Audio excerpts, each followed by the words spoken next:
Hello, everyone. Welcome to the FIB Young Members Group webinar. I am Motohiro Ono. I'm the chair of the FIB Young Members Group, or YMG in short, for the years 2021 to 2022. I'm going to facilitate this webinar today. And it seems there are more than 100 participants so far, and the number is still increasing now, which is great. And today's webinar is titled A Crash Course on Prestressed Concrete Bridge Construction in Japan. And the speaker is Mr. Rahul Garg from Sumitomo Mitsui Construction in Japan. And Sumitomo Mitsui Construction is one of the leading companies in the field of prestressed concrete bridges. And this webinar covers a lot of practical aspects in prestressed concrete bridge construction rather than the academic-oriented topics. So we believe this is a quite good educational material for young engineers and students. So hope you all enjoy the webinar. And before starting the webinar, let me explain some general information about the webinar. First, this webinar will be recorded and shared on our FIB social media channels, such as YouTube. And our previous webinars are also available on our YouTube channel. And second, only the speaker and the panelists are allowed to speak during the webinar. As we have many attendees today, we need to well facilitate the webinar, so the audience cannot turn on their mic. But you can post questions using the Q&A form of Zoom, which you can find at the bottom of the screen. And we will answer your questions during the Q&A session. So please feel free to post any questions. And also, you may use the chat function to give us general feedback about the webinar, or you can just say hello in the chat section.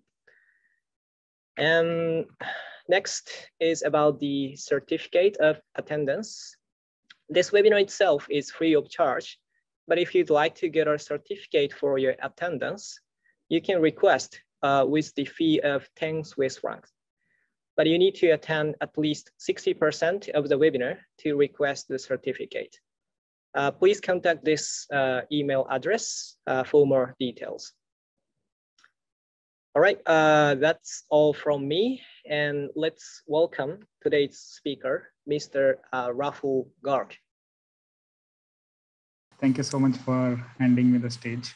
So good evening, everyone, and good afternoon or good morning, depends on where you guys are attending the webinar from. But very welcome to the webinar. And I'm Rahul Garg, and I'm a civil engineer at Sumitomo Mitsui Construction Company in Japan. And today I will present about the prestressed concrete bridge construction in Japan. So during this webinar, we will take an example of an actual bridge which is under construction now. And through that, we will understand the concepts of bridge design process. I also have the team of the design of the team with me, those who actually designed the bridge. So if you have any questions later on, the technical questions, you can ask me later. Okay. So to start, so for the content of the today, I will first briefly explain about myself. And then you will see the design concepts using the example of the bridge, which is called Yubune Viaduct. After that, you will get to see a video through which you will gain an experience of visiting the actual site of this Yubune Viaduct.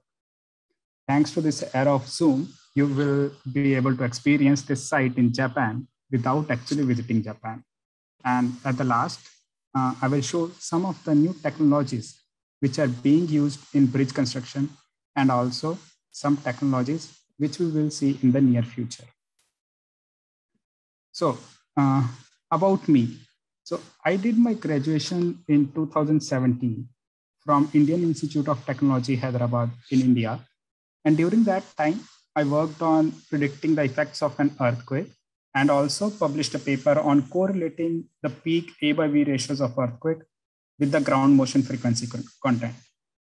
And soon after graduating, I joined the University of Tokyo, where I worked on 3D printing of concrete and also wrote my thesis to get my master's degree. After my master's, I joined Sumitomo Mitsui Construction Company, where I work on making CIM models of the bridges and also on the applications of 3D printed concrete. Currently, I belong to the Bridge Structural Design Department, and today I will introduce the design concepts using our company's construction site of Yubune Viaduct. Okay, so let's move on to understanding the construction of Yubune Viaduct. In the background of this image, you can see this is the conceptual image after the completion of this viaduct. So to brief, Yubune Viaduct is actually a part of a bigger project called Shintome Expressway Project. Here, Shintome is a Japanese word which means New Tokyo to Nagoya Expressway. This expressway is owned by a company called Central Nippon Expressway Company Limited, or also commonly known as Nexco Central in Japan. This is a private organization in Japan. And out of this whole big project, this particular viaduct is being constructed by Sumitomo Mitsui Construction and Konoike Corporation's joint venture. The construction of this bridge costs around 12 billion yen, which is roughly equals to 100 million euros. And the planned construction period of this bridge is around five years. So let's see the location of the bridge in a little bit detail. So as I mentioned, it's part of an expressway connecting Tokyo and Nagoya. If you see here, Tokyo is here and Nagoya. These are two major cities of Japan. And as I say, this is the new Tokyo to Nagoya Expressway. If you see the dark blue line here, towards the seaside, there is already an existing Tome Expressway. But the existing expressway is getting deteriorated, and also the congestion on that expressway has increased. So now this new expressway is under construction. If you see the dark blue line towards the land of Japan, this is the part which new expressway is coming up. And this expressway is going to reduce the congestion of existing expressway by almost 90%. And if I zoom around here, you can see the detailed map of that area where I zoomed. And this red line represents the existing Tokyo to Nagoya Expressway. And this is the portion which is under construction now. You can see it goes from Tokyo to Nagoya, and there are multiple construction sites at this for this expressway. And out of these, this is where the Yubune Viaduct's construction site is located. And if I further zoom into this particular place, you can see that this viaduct and this project, it consists of two bridges. One is called the upstream bridge, and one is called the downstream bridge. Why these two different names? Because in central part of Japan, a bridge is referred to as upstream if the traffic flow is towards Tokyo, and it is called downstream if the traffic flow is away from Tokyo, in this case, towards Nagoya. So now let's look at the structural aspects of these two bridges. This is the structural overview of this viaduct. And as I mentioned, it consists of two different bridges, upstream bridge and downstream. The upstream bridge is 629 meters long, consisting of 8 spans. And the downstream bridge, it consists of 634 meters long, consisting of 7 spans. In the upstream bridge, the tallest pier is of 69 meters. And in downstream bridge, it's of 69.5 meters. And if you see the longest span is of 150 meters for the upstream bridge, and it's of 155 meters for the downstream bridge. You can also see we use two methods, one called balanced cantilever construction method, and another is fixed staging method to build this superstructure. I hope now you got an idea of where exactly this bridge is located and what's the overview of this bridge. But now, how did we come up with all these numbers, and how did we decide where we have to make this? In today's webinar, we are going to learn all these things. So moving on to the structural concepts of making this viaduct. So there can be various structural concepts which are considered when designing a bridge. And to discuss and present all of that in one webinar or one day, it's not enough. But in today's webinar, I will cover the basic concepts which are used to design the superstructure part of the bridge. And by the end, you will be able to understand how to proceed when you have to design the superstructure part of the bridge. So the first thing when we have to design the bridge is to decide the pier's location. Why it's important? So that we can get an overview of the whole superstructure. And how do we do that? It's done by first understanding the surrounding environment. You need to think about what kind of environment are we building our bridge in, and what kind of constraints you might encounter when we will be actually constructing the bridge. For example, for this bridge, look at this picture and think about what kind of environment do you have. If you look carefully, there are multiple things, but there are four very important things which we have to consider. The first one being there is a river passing under this bridge, right here. It's a river passing, and also if you see there is a forest area in the surroundings, which we cannot destroy, of course. And also there are some existing roads here. And another factor is this is the type of soil which is present here. So we need to think about it, right?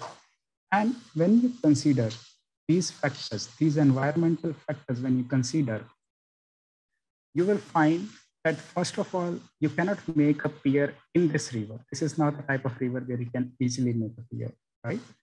And the next thing is we need to preserve, and we want to preserve this forest area as much as possible, right? And plus, since there are existing local roads, we don't want to disturb the local vehicles, right? Local traffic, we cannot stop the whole traffic and make a bridge in the middle of the road. And another aspect is we have to take adequate tests to check the soil structure so that we can decide what kind of foundation we can build for this, right? And based on these conclusions, when we consider all these surrounding environment conditions, based on these, we decide where we can place our pier. For example, in this picture, you can see the pier is located not in any river or not on any kind of local road, right? And once you decide the pier, you get a hint of what? The span length, right? So now you have the idea of what kind of span lengths you're dealing with, right? So now you have the pier arrangement, what's the next thing which you have to think about? The next thing is to think about the construction methods, right? The type of support which you're going to give for building this superstructure. And there can be various supports which are possible for this, but for these type of bridges, we have an option of using fixed staging method or balanced cantilever method.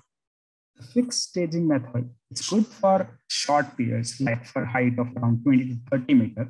So we use it for making abutment 1 to pier 4 of the upstream bridge and abutment 1 to pier 2 of the downstream bridge, because in the figure itself, you can see these are not very high piers, right? And for the remaining part of the bridge, we use the balanced cantilever erection method, because since these are high piers, if you are going to make a kind of a scaffolding here, it's going to take too much of scaffolding and it's dangerous, right? So balanced cantilever method is good because there is no false work required under this bridge. And also the longer spans are easier to make when we are using balanced cantilever method, right? And in balanced cantilever method, this construction, you can see this is a solid line here, whereas this is like you can say it's divided. So in balanced cantilever method, we make this superstructure in blocks. To show you, this is how a fixed staging system looks like. You can see the scaffolding here. Can you see it here, right? So this is the part which is supporting this superstructure and we are building it. Here it's already built, so we have removed the scaffolding here, right?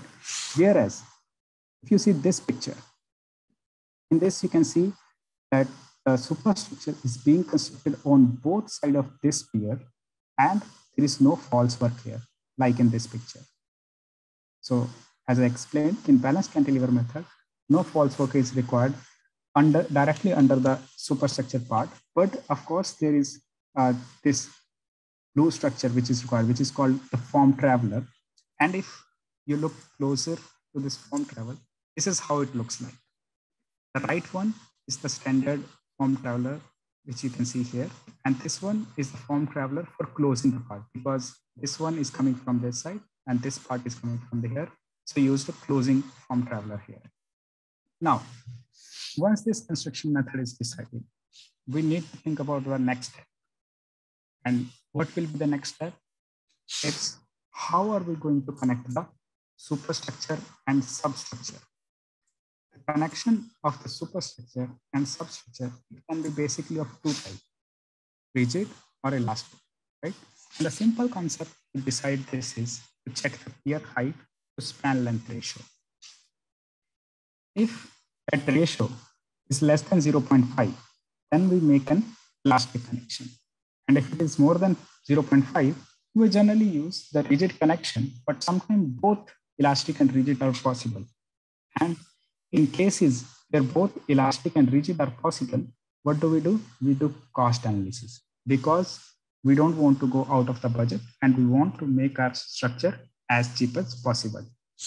So in this bridge also, we make 10 elastic connections and 7 rigid connections, where if you see for the pier 5 of the upstream bridge and pier 3 of the downstream bridge, both of elastic and rigid were possible. But after the cost analysis, it was found out that rigid connection is the best option. And this is how a rigid connection looks like in real life. You can see the substructure, the pier here, and the superstructure, the girders here, they are directly connected. You cannot see any space in between, right? And this, if you see in this picture, you can see there is a gap here between the superstructure and the substructure. Here also you can see a small gap. This is how an elastic connection looks like. And if I zoom into this gap, this is how much the gap is around. And this is how it looks like. The black dampers here provide the elasticity to the bridge deflections. Okay, so now you have understand like where exactly we are going to place our piers. You have decided what type of construction methods you are going to use. And you have also decided how are you going to connect. What's the next step you have to think about? So next step is to think about making the superstructure, right? So the next step is to think about how are we going to make the girder blocks. Now, as I mentioned before, in balanced cantilever system, we make the bridge deck in blocks. And these are generally of 3 to 5 meter long. Now that 3 to 5 meter long, the size of this block, it depends upon like the form traveler's ability, how much weight it can carry, right? So if it, for bigger form travelers, we will be able to make bigger blocks, but at the same time, we will need more number of the BC tendons, and also it's very expensive. So for this particular bridge, we used a standard size form traveler, and based on this standard size, we divided this part, which we are going to make with cantilever erection method, and we divide it into blocks. You can see it's very small, but it's divided into 11 blocks. So every span is divided into the number of blocks. Now, as if you have to think here, one very important part is that if the form traveler's capacity is decided by the weight, and next thing about like the budget, right? There can be another factor which can determine the size of this block. And what's this another factor? It's the Girders Web Material. What type of material we are going to use for the web part of it. And as a thumb rule, we use concrete web for short span bridges. But for long span bridges, we prefer to use corrugated steel web. And in this composite structure, a steel plate is bent into the corrugated shape. You can see the green part here, right? And this is how we make the web of this concrete girder. What this will do is this make the structure lighter, and also it's easy to construct because we can skip the whole rebar assembly and concrete casting part for the web section, right? And this is also cheaper as compared to the concrete web, and thus making it an economical choice along with the weight benefit which we get from using corrugated steel, right? And it's around 10 to 30% you can reduce the weight. And in this particular bridge, we make 4 piers. We make pier 4 to abutment 2 of the upstream bridge with corrugated steel, and midpoint of pier 4 to pier 4 and pier 5 to abutment 2 with this corrugated steel web. Now, to see it in the real life, this is how a corrugated steel web looks like. The lighter portion in this picture you can see, and this is how a concrete web looks like. You can see how smooth the surface here is because it's all concrete. It's a solid concrete, right? And here you can see there are like lines here because it's bent into the corrugated shape. So this is how the corrugated steel and the corrugated steel web and the concrete web looks like. Okay, so I would like to summarize a little bit here so that we can revise whatever we have learned. So now let's look back at all the structural concepts which we have learned so far. So we have decided the pier arrangement, and then we have decided the construction method for the staging. We have also decided how are we going to connect the superstructure and the substructure part. And now we have also divided the box girder, and we know the material. So what do you think is the remaining part in this? Just give it a thought that what's the next part which is going to come. Once you have the box girders division and the web material, the next part which comes is to decide the dimensions of the girder itself. So for the dimensions, the first thing we need to decide the upper slab's thickness and the bottom slab's length and the thickness, because this length, the upper slab's length, it's already decided by the owner, like how wide do we want to make our, how many lanes or how wide we want to make our bridge, right? So, and we also know the material for this box girder because we know the upper slab and bottom slab are made of concrete, and these webs can be either steel or concrete. And in order to decide these dimensions, we consider 3 major factors, in which the first 2 are moment balance and the stress balance. And as I'm sure most of you know how to do the moment balance and stress balance for a web girder. But according to the usability and the location of the bridge, we apply the respective loads and the resulting forces are calculated. And that's how we design it. But at the same time, we also do the cost analysis, which is the third most important factor which comes into play. Because as I said before also, we don't want to go over budget, right? And we don't want to over design it and end up spending like a lot of money on it. Now, once the upper slab and the lower slab dimensions are decided, and we already know the length of the girder, which were decided based on the form table that we used, what's the remaining part?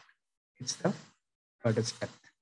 So the main factor in deciding the girder's depth is the ratio of depth to the span length. And to check that, we have standard permissible values for that ratio, which are derived from our previous experiences. For example, if you see for pier 5, the ratio will be 10, which is the girder depth here potential, and the span length is 150, and it will be 1/15. You just compare it with the permissible values, and you can see it's well within the limits. Now, after deciding the girder depth, the last part which remains for the box girder is the prestressed cable, because we are talking about the PC build, right? And we need to have the prestressed cable. And these are basically of 3 types: the internal tendons, the transfer cables, and the external tendons. The design criteria for these in a very simple words, is that internal tendons are decided to balance the bending effect from the self-weight of the cantilever when we are actually constructing it. The transfer cables are designed according to the vehicle load which is expected on the upper slab. And the external cables are designed to make the girder strong against all type of live loads which are possible depending on the location. And now, as we all know, there are certain conditions or standard values which are formulated based on the previous experience and mathematical calculations, so that we can check whether our design is permissible or not when we design according to these variable live loads or dead loads, right? All these contents are mentioned in the design codes. In Japan also, these concepts and calculation details, which we saw today, are mentioned in these standard codes. There are two types of basically codes in Japan. One are the codes which are by public organization and one by the private organization. For public organizations, they are like by Japan Road Association. In Japan, we use the private organization's design code along with the public ones because it depends also on the owner. For example, this bridge is owned by Nippon Expressway Company Limited, right? So along with using these codes, we also need to follow these codes which are defined by this private organization. So that is how we design the whole bridge using these codes and doing the calculations. Now, you have seen and learned all the design concepts which are required to make a superstructure part of the bridge. Now, let's see a video to gain the experience of visiting the actual construction site of the U-Bune viaduct. You have seen the pictures I showed in the presentation, right? But now you will experience how the site actually looks like and how the work is done at the site. And this video will show all these processes, and also you will get to see the ICT technologies which are being used at the site. Let's see this video now.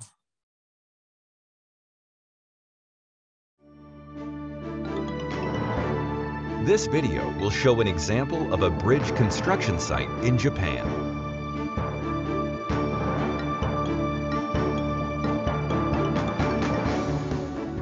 The balanced cantilever construction is a method where the deck is erected segmentally on each side of the pier in a balanced sequence. The construction is carried out gradually in single blocks of length 3 to 5 meters. This is the morning assembly at the construction site. At the morning assembly, first, radio calisthenics is done to warm up. Radio calisthenics was first broadcasted in 1928 to improve the health and fitness of the people. It is based on the radio calisthenics of the Metropolitan Life Insurance Company in America. It has become a form of exercise that can be done by anyone, regardless of age or gender. In recent years, its uniqueness and dietary benefits have attracted the attention of health-conscious people abroad also. Safety instructions are given, and hazardous prediction activities are carried out by each person in charge. In order to prevent potential accidents, we share information about the day's work and the possible risks at our workplaces. In this way, we raise our own safety awareness.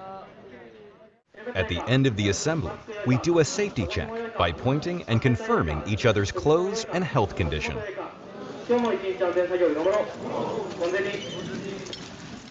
After the morning assembly, the workers move to their respective work locations. We use a construction elevator to go to the top of the deck and then head to the form traveler. The form traveler is a huge mobile work vehicle for cantilever construction. The form traveler is equipped with scaffolding and shoring, and the cantilever work is carried out block by block. Please see the ongoing work inside the form traveler. This is the assembly of formworks. Formworks are set to the specified height using a surveying instrument. The gaps are filled and the formwork is firmly fixed so as not to impair the appearance of the concrete. It takes approximately 4 days by 4 people to assemble the formwork for one block.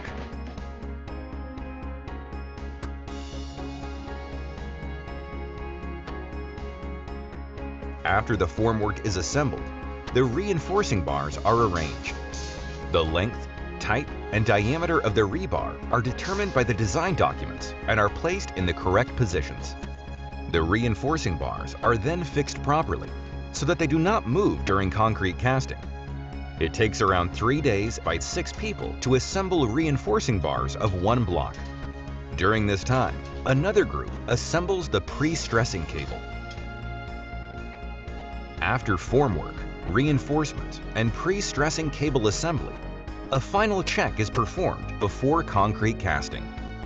To make sure that the structure is built according to the design, formwork dimensions, reinforcing bar arrangement, and position of PC steel wires are checked. After the confirmation from the inspection officer, concrete casting can be performed. Ready mixed concrete is pumped to the casting location by a concrete pump truck.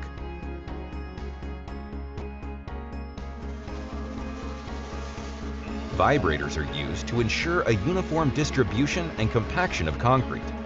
The surface is then leveled to the specified height, and a trowel is used to give a beautiful finish to the surface.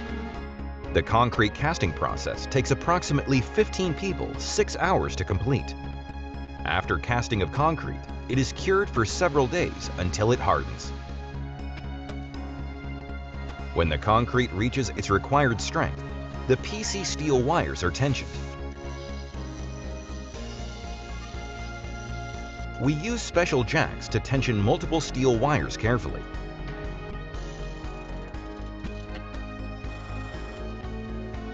The design values for the tension pressure and the elongation are calculated by the tension calculations, and the actual values are also strictly controlled.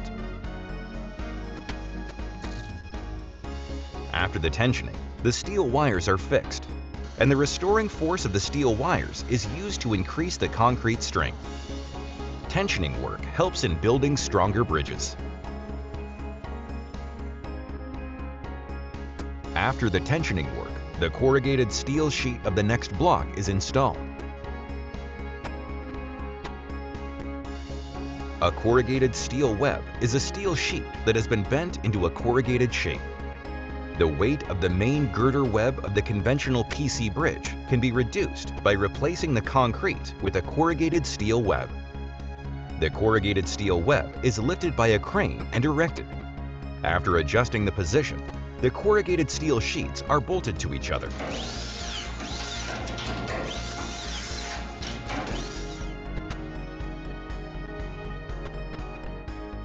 Once a block is completed, the form traveler is moved forward and the next block is constructed.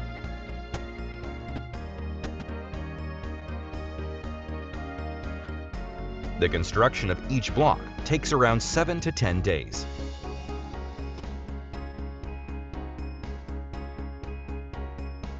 The form traveler is dismantled after accomplishment of the balanced cantilever construction.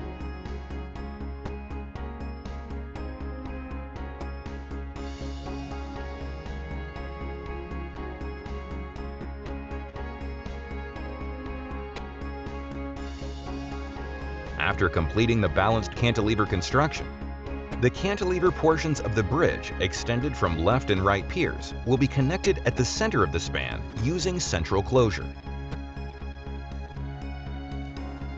The side span closure will connect the cantilever portion from the pier and the abutment of the bridge. The entire bridge is completed through the conjugation of all the spans. Recently, the applications of ICT equipments have increased at the construction sites. Tablets and depth cameras are used for automatic measurements of rebar spacing instead of conventional manual methods.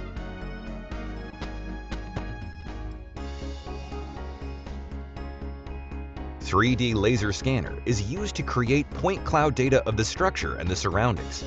It has significant prospects in inspection of accomplished structures, along with in many other applications.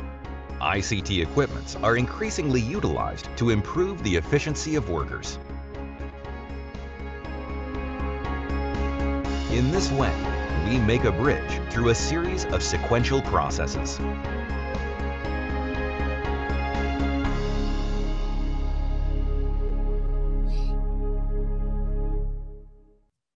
Okay, so I hope all of you enjoyed and got to learn from this virtual site visit. So to summarize what we have learned so far today about the process of making this bridge, basically it consists of two phases. First, conceptual phase, where we think about how are we going to arrange the piers, what type of construction methods we use, and the girders dimension, material, and what type of tendons we're going to use. And then we move on to the construction, where today you got to see the construction flow for one block, right? And for that, in that flow, we do formwork assembly, then we put the rebars, and then there is an inspection by the client before we move on to the concrete casting. Once concrete is hardened enough, we do the pre-stressing work, and then we install the corrugated steel plate before moving on to the form traveler to repeat this cycle until the time when all of these superstructure is completed. So this is the standard flow of a PC bridge construction. Now, just give it a thought. How much time do you think it takes in the conceptual phase? And how much time do you think a construction flow, how much time do you think it takes for making one block? In the video also, they mention how much time it takes. So you can estimate why making this bridge takes 5 years. But now, as the world is evolving, the construction techniques which are there, they also needs to be evolved, right? We cannot keep on using the standard flow according to the today's world need. So now let's look at some of the new technologies which are currently being used or will be used in near future. Before that, just give it a thought that why do we need these new technologies? I mentioned that the world is evolving, but there can be multiple reasons in which we just want to upgrade the construction process, right?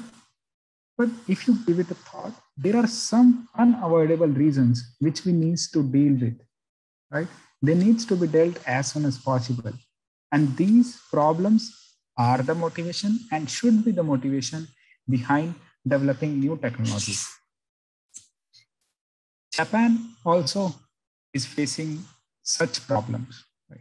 And I will share two such problems with which Japanese construction industry is facing right now. One of them is aging bridges. If you see the data, by March 2033, almost 63% of the highway bridges will be 50 years old or older than that. So what do we have to do about this? We need to have better inspection system for the older bridges so that we can find the problem and solve it. And also the new bridges which we are designing, they need to be more durable. The second reason is the aging workers, right? So aging bridges and aging workers. If you look at this graph, as of 2019, 35% of the construction workforce is aged 55 or over, and only about 12% is aged 29 or under, which indicates a gap here. You can see the gap has been increasing over the last 2 decades. So what does it show to us? It says that we need to reduce the labor work, and also we need to adapt the safe practices in this industry so that we can motivate young people to be part of the industry. Now, Japan has been working on solving these two issues, which are of aging workers and aging bridges, by developing new technologies for the construction. And we have been trying to make bridges which are more durable and we are also trying to use machines more efficiently at the sites. Let's see some of these advanced technology. The first one I would like to introduce is the butterfly web bridge. As the name suggests, the web of this bridge is designed in the shape of a butterfly wings. If I zoom into this one panel, this is how it looks like.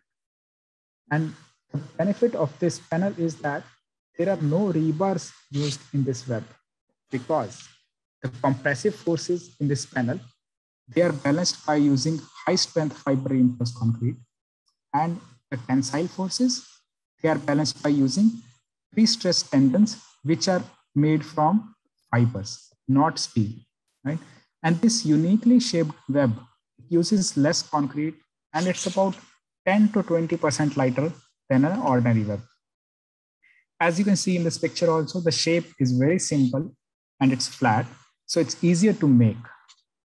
Also, if you see this picture, there is plenty of gap between two webs, so light can easily come inside, and it makes the maintenance of this girder easier. Along with this, since the weight of the overall segment is reduced, right? You remember last time I mentioned that the segment weight is very crucial. Since the weight of the overall segment is reduced, we can now make segments of length up to 6 meters using this butterfly bridge. And this technology has been implemented in the real bridges also. This was the first bridge which was made in Japan, and it was completed in 2013. And this is another example of this application of this butterfly web bridge, which was made by Sumitomo Mexico Construction in 2016. In this, we used the butterfly webs for the extra dose bridge. And since then, we have made other bridges with using butterfly webs also. Moving on to another such technology, it's called Dura Bridge. And as the name suggests, it is supposed to be more durable than an ordinary bridge. Why? Because in this, there are no steel rebars used as we use in a conventional bridge. In this, the slab is made using aramid fiber reinforced polymer, and a butterfly web is used to make this girder, in which we already know that we use pre-tension tendons of aramid, and we also use fiber reinforced concrete. So what does it do? This makes it corrosion proof, and thus it also makes it durable, right? Because we know corrosion is one of the leading cause of deterioration. And all of the engineers here, you must be knowing that corrosion-free bridges are a long cherished dreams of engineers in this industry. And this is an example of real life implementation of this bridge, which got completed in this year, January.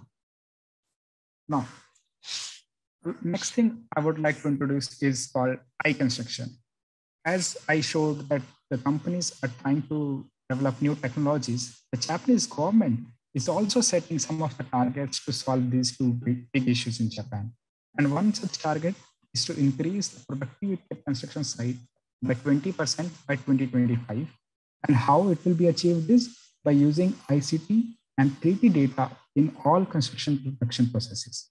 For example, the surveying is done using drones. The design part, it's also done in 3D softwares, and the actual construction will also be carried out by the remote controlled machines, and there will be minimum labor at the site. And the last part of any project, inspection and maintenance work, that is also carried out by the drones and remote control vehicles, which will reduce the workforce which is required in that. And because of such targets, the number of sites which use BIM-CM technology are increasing rapidly in Japan. You can see in this graph that the growth is rapid here, right? And also in the video, you got to see that we are also using ICT technologies at our site to increase the productivity. But still, a lot of technologies are under development because as the target is 2025, we are trying to develop more and more technologies. And there are the technologies which are under development, they are for the future vision of the bridge construction. And here in this slide, I would like to share an example of that vision, which is to have a total construction management system. In this, we are developing 3D models to predict any kind of interference which can happen during the construction stage, but we can predict it during the planning stage itself. For example, in this video, you see the form traveler is interfering with the existing earth. So this can be found out during the planning stage itself. Also, during the construction stage, you saw in the video also, we have developed real-time rebar inspection system through which we can verify the values with the actual design as you saw in the previous video, right? And this is also an automated inspection system for finished blocks using 3D laser scanner is also under development. The dimensions of any finished structures, it can be verified quickly using this 3D scanner. We have other ICT technologies also which are under development, like managing a crane using GNSS or transverse tendon inspection system to improve the productivity at the construction site. And managing all these different ICT technologies for design, planning, construction from this single platform is how we will achieve total construction management in the near future. And with this thought, I would like to end my today's presentation. I would like to thank all the members of FIB Japan Young Member Group and also my colleagues who helped me in making this presentation. Thank you. Yeah, thank you so much for your great presentation. It was very interesting and informative, and it covers very fundamental knowledge of bridge PC construction, but it also covers the detailed aspects of the construction or design, and also includes the information of the advanced technologies like ICT. So it's very great presentation. And looks like we also have positive feedback from audiences in the chat section as well, very informative and interesting. So I agree with it. And I think it was very good for people to take this good webinar for free. So, and as I said, this webinar will be uploaded on YouTube. So today's attendee, it will be very appreciated if you circulate this, the video to your colleagues or friends, or if you're a professor at university, please feel free to use this webinar or video on your lecture. Yep. Right, so let's move on to the Q&A section. And seems we have actually many questions, and also some people post a question in the chat section as well. So it's a bit tough for us to handle it, but let's first, let's go one by one, and let's handle the first questions in the Q&A section. Okay. And Rahul, you wanna pick up some questions? Yeah, we have actually many. Yeah, there are a couple of questions, right? Yeah. Okay, so I think maybe I can start with the first one,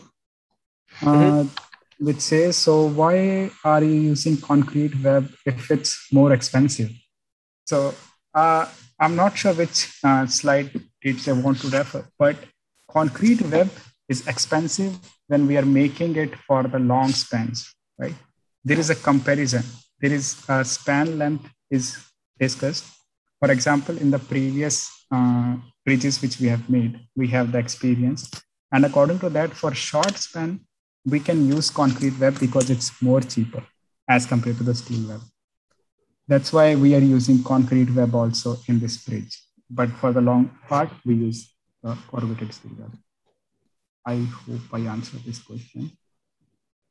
So you mean for the long span, if we use the corrugated steel web section, probably the girder itself will be a bit expensive, but we can make it lighter, and we can probably reduce the cost of piers or foundation, and in total, probably the bridge, the cost of the bridge itself will be reduced.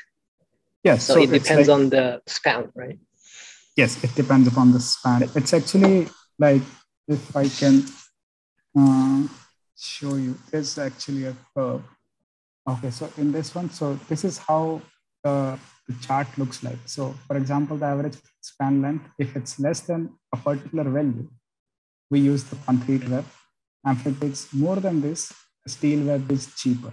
So this is how we do the comparison. And that's why we use concrete even for even in this bridge when we have shorter span. I hope I answered that question. Yeah, I think you answered well. Second question, it asks about how the corrugated steel section is connected with both top and bottom concrete section. I think it was shown in the video also, like we bolt it down, right? We were using the bolts to connect it. So it says, another question is why we made continuous box girder bridge when the maximum span length is of 150 meters. I think that's the question, right? Some studies show that extra those bridges is economical for the span range of 120. I think that was decided by the designer, the bridge designers. So probably I think I would like to forward this question to the Kaminaga-san. We can answer this one. And the next is what type of fibers are typically used in the bridge? Typically used. Oh, okay. So no, there's one more question. Okay. So what type of fibers are typically used in the bridge and pier if the FRC are used? So this again depends upon, for example, if we are making the durable bridges, we are currently using, say, aramid fibers when we are designing it. But beyond that, we use the standard fibers, like like if we are not making it for the Dura Bridge, we use the steel fibers also. Okay, so about the question that why what software do we use for designing this butterfly bridge? It's a Japanese software which we're using right now, and it's named Nastran. And we also use like Pattern. There's another software which we're using for designing this. And I hope I answered the question, Arif. And then there's another question by Rona. Go on this. Okay. Oh, there are 3 questions. How does the tunnels were constructed as part of the Bombay Expressway? Okay. But from the picture, it seems that they could have been placed to the right of the current location. This reduces the overall reduction span of the bridge. How the tunnel location is chosen? Okay. Yeah. So for the tunnel location, it's not just based on this bridge. Like you see the overall picture for this bridge, right? But as I show in the location map, the whole bridge, like the whole expressway, it's based on the environment which is suitable for every part of that, right? We cannot make tunnel according to our bridge. So it's like first the Nexco, they made the whole area where exactly we can have. And according to that, we made the tunnel and the bridge. And just to mention it, the tunnel which you saw in the picture, it is not being built by us. And the next question is, in case one or more of the tendon fail, then how much portion of the superstructure load can be carried? I'm not sure what, like when you say how much portion of the superstructure load can be carried out by that, or what do you mean with this? How much portion? Like you mean the percentage of the load which can be carried out? If you can like clarify this question. Third is, are there any particular measures that are being implemented in this concrete bridge before tunnel? Oh, so for this particular bridge, there is no specific measures which are being implemented right now. Okay. It's the same, it's the standard way which we're using.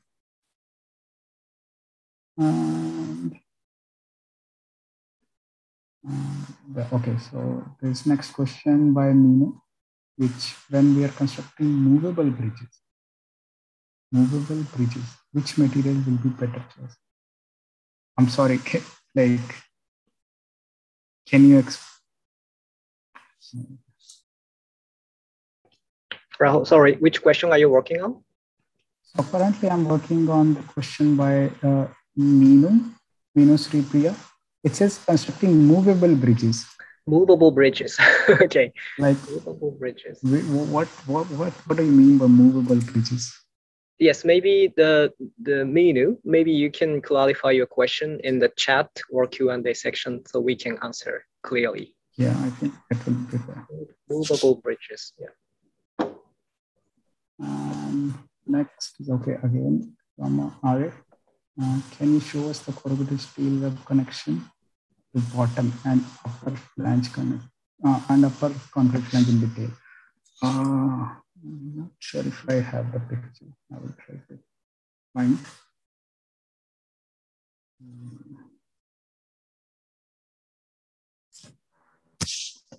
I'll try to find the picture for this, and we'll come back to your question, Arif. Okay, I'm sorry, Arif. Like right now, I don't have the picture of showing corrugated steel web connection to the bottom end of the concrete flange, but it's basically the same way as we have shown in the video. The two plates are connected using poles. It's the same kind of connection. I'm sorry, I don't have the picture right now for the connection to the upper flange and lower flange. Okay. Where do you place? Next question is by Alex, which says, where do you place the length tendons? When you say length tendons, I assume you mean longitudinal tendons. So for bridges, we can actually make it in the upper. We mostly try to keep it in the upper flange, but if it is like there are too many PC tendons required, so we also put it in the lower flange. I think you mean what holds them. So in the video, we showed there are jacks. I will just skip to the part again. So this is how it is held. Here you can see this is how it's holding. And there are different specially made jacks also, which holds these PC PC tendons at one location and one point. For example, here you can see. Right? Okay, I hope that solves your query.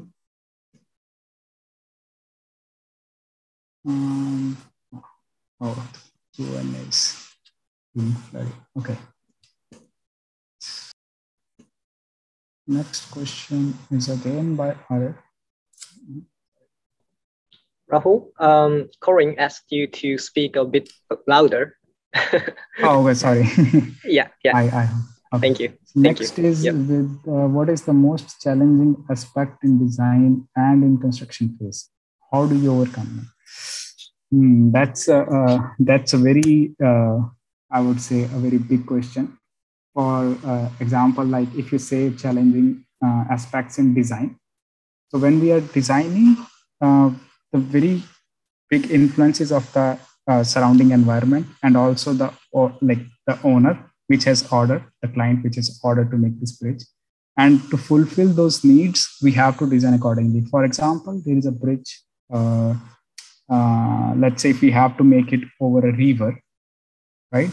So where exactly we can place our piers, right? So these are different challenges which we face during the designing stage itself. And for the construction, it's more of I would say in the construction phase, it depends on the type of bridge we are making. But in general, if I have to say for all type of bridges, one big challenge which we face is the unpredictable circumstances. For example, if there is any weather change or something, and there is any particular disaster, for example, Japan, there are a lot of disasters happening. And if there is any problem, we cannot follow the timeline at the same time. So it changes the budget as well as the timeline. These are some of the general problems which we face in construction. But remaining is depends on what bridge are we talking about.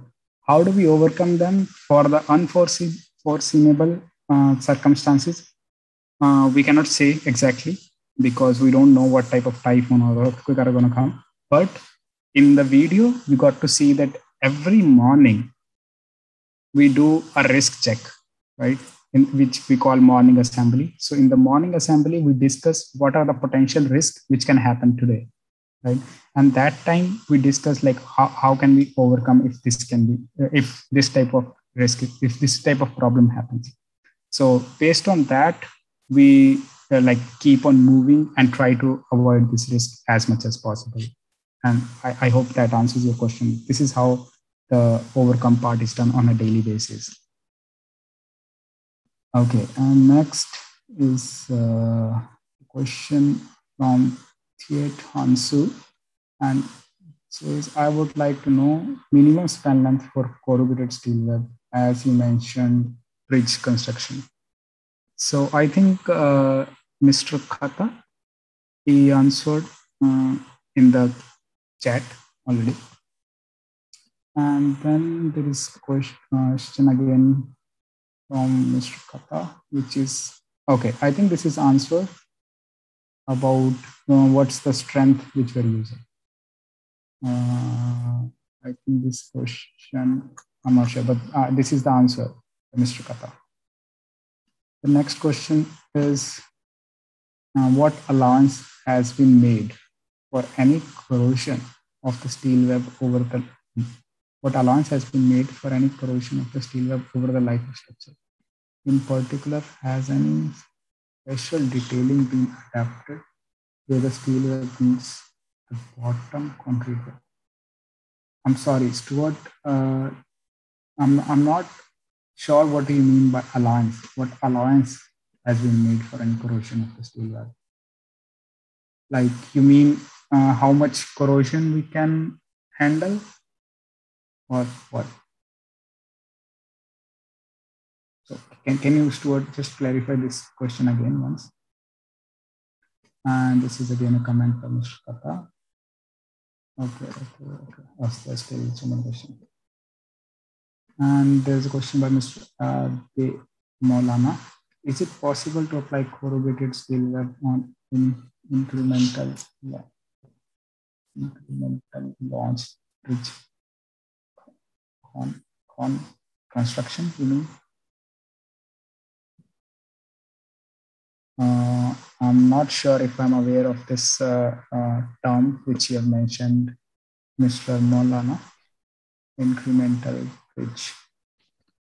Yes. So Rahul, yeah, thank you so much for handling the Q&A. And it seems we have too many questions. And as you cover various aspects of the Prestressed concrete bridge construction, you have many like technical questions as well. I think it's sometimes a bit difficult for you to answer everything.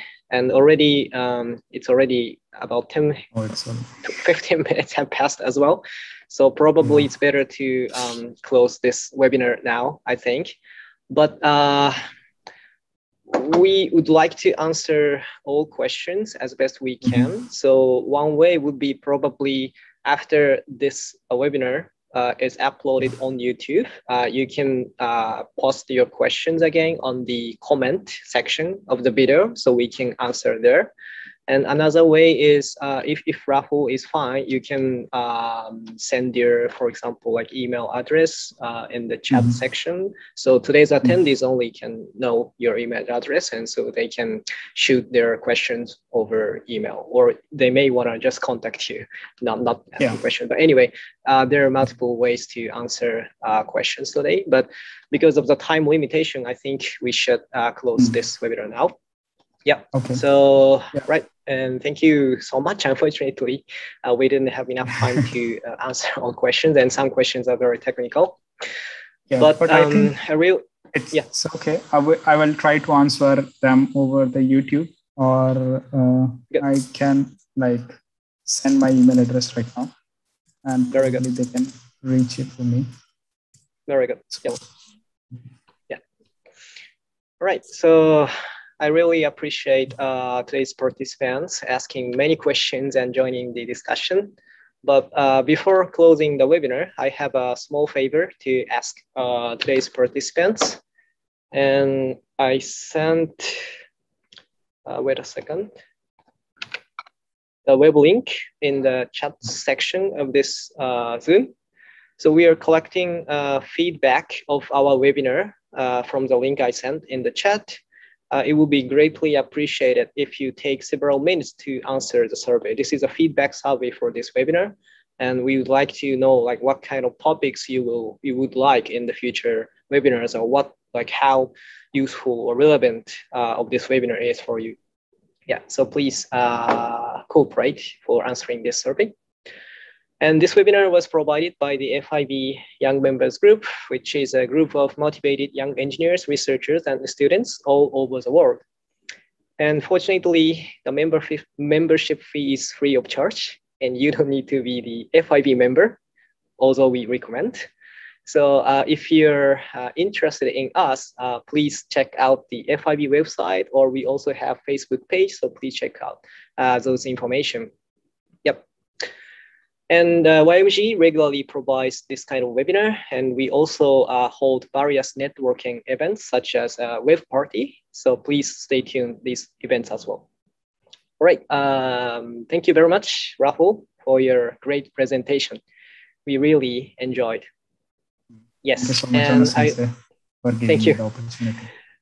Thank you. And I also thank today's participants for their attendance and questions. See you in the next webinar or web party. Thank you and have a wonderful day.